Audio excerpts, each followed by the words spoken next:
Welcome to Facts TV News, where everything is true. Gunman kills vendor at stall in Linstead Market. Vendors and shoppers at the Linstead Market in St. Catherine were sent scampering for cover Saturday night after a gunman opened fire on a female higgler. At the end of the shooting, 55-year-old Marcia Smith was found dead. Smith is a resident of Treadways district in the parish, and she operated a stall in the market. It was reported that around 7:30 p.m., Smith was at her stall when she was approached by a man from behind. Police said the man pulled a gun and fired one shot at her, hitting the vendor in the back of her head, killing her on the spot. The man then fled during the ensuing melee. Smith, police said, was taken to hospital where she was pronounced dead. No motive has been established for the attack, the police stated. Bodies of two men found in Kingston Gully. Two men were shot dead along Adelaide Street in Kingston Saturday night.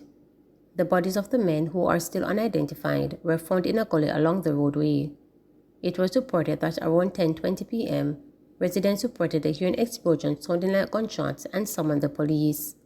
On their arrival, a 2014 white Nissan Sylphy motor car was seen parked along Mitchell Street with 2 9mm spent casing and what appeared to be blood on the road close to the vehicle.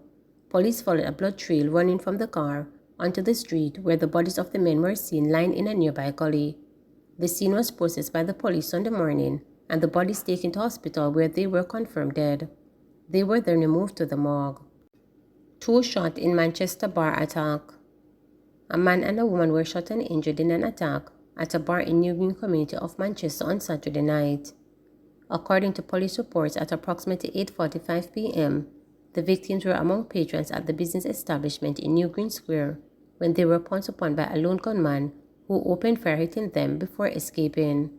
The woman is said to have sustained gunshot wounds to the head. The area has seen a flare-up in violence in recent months. On March 3rd, cookshop operator Catherine Matthews, 39, was shot dead and her husband injured as the two walked home from their shop in the night. Cops probe Canadian woman surprise death in Clarendon. Police have launched a probe into the mysterious death of a woman visiting the island from Canada. The deceased has been identified as Jada Parlin Whitehead, a 28-year-old school board employee from Toronto, Ontario. She died at Sherry's Heights in Portland Cottage, Clarendon on Saturday. Reports are that Whitehead arrived on the island about 2 weeks ago to visit and spend time with her common-law husband, a fisherman from Sherry's Heights. Police said that sometime late Friday, the two reported had a dispute which got physical. It is alleged that a fan was thrown at the Canadian and her head slammed into a wall. Whitehead reportedly left the home and went to stay at her friend's house in the same community. While there, her friends advised her to visit the hospital. However, Whitehead expressed that she did not wish to go and refused to report the incident to the police. Police said that while at the house on Saturday, Whitehead went to sleep sometime after 3 p.m. Her friends observed that her head was swollen and tried to convince her to visit the doctor, but she refused. Further reports indicate that around 5:30 p.m., the friends returned home and discovered Whitehead lying in the same position they left her. They realized she wasn't moving and reported the matter to the Lioneltown police station. The police responded and saw Whitehead's lifeless body face down on a bed. She was clad in a white t-shirt and blue jeans pants. Swelling was observed on the face and neck, and she had what appeared to be a blood stain on her hand. The body was transported to the Lioneltown Hospital, where it was confirmed dead. Whitehead's common-law husband has since been taken into custody pending investigations. JN ABM vandalized in Santa Cruz. Police have confirmed that a Jamaica National Automated Banking Machine ABM in Santa Cruz, St. Elizabeth, was vandalized on Saturday night. Head of the St. Elizabeth Police Superintendent Kenneth Chin told reporters that an investigation was ongoing to determine if any cash was stolen. There was an incident, but it is too early to say if any money was stolen, but it seems intact so far, he said. On Thursday, Superintendent Chin told councillors at the monthly sitting of the St. Elizabeth Municipal Corporation of arrests made following several robberies.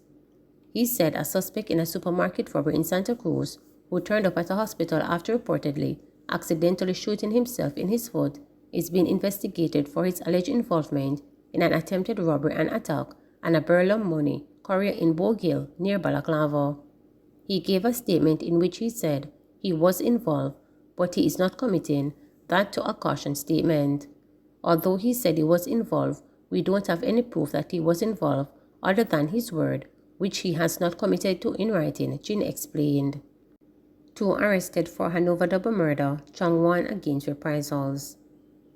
Two men have been arrested in a major breakthrough into a probe in the recent double murder in Crabwood Lane in Hopewell, Hanover.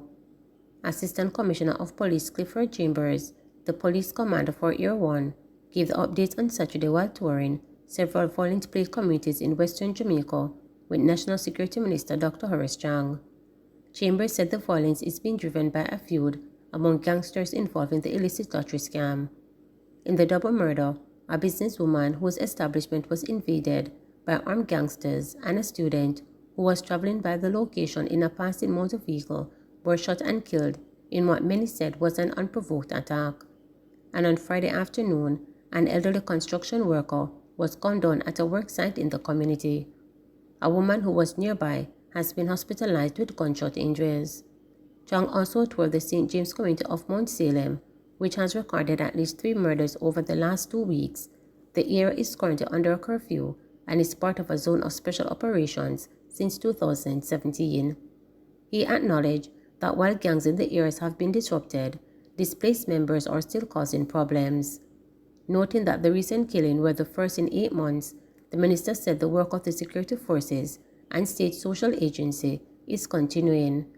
Increased activities in scamming has generated a lot of financing, and of course, there's still guns available and people are still willing to use them, Chang told reporters. He said domestic issues remain a key driver of crime in the area. And the security minister said there's improved collaboration with the residents, but we need more. There's still a tendency for the affected groups to take reprisal into their own hands, and I use this opportunity to appeal again to citizens to allow the police to deal with them. The police have the knowledge and they will track them down. Whether they go west, east or north or south, the police are tracking them across the island, but that takes a little time to apprehend and lock them down, Chang stated. Hagler allegedly held with stolen car and charged with predatory larceny. A man in St. Catherine has been charged with predatory larceny after allegedly being held with stolen corn. The police say 35-year-old Hagler Will Taylor was accosted with a bag containing dozens of corn in the farming community of Colbeck, which is located near Old Harbor. They say a team was in the area when Taylor was seen on a bicycle with a bag in his possession. On seeing the police, he reportedly tried to elude the cops, but he was caught. He was taken into custody and the bag was seized. He was subsequently charged with predatory larceny. His court date is being finalized. G2K St. James chapter treats patient at CRH maternity ward on Mother's Day. Over 30 mothers received gift baskets from members of the St. James chapter of Generation 2000 G2K who visited the maternity ward at the Conner Regional Hospital on Mother's Day. G2K is the young professional arm of the Jamaica Labour Party. President of G2K of St. James chapter, Tamaine Rodney, told reporters that the membership felt compelled to honor the mothers on their special day. Today we are here on Mother's Day to deliver some gift baskets to the mothers on the maternity ward at the Conner Regional Hospital, Rodney stated. We just felt the need to come out and show appreciation to the mothers who have worked so hard to create the men and women of this great country.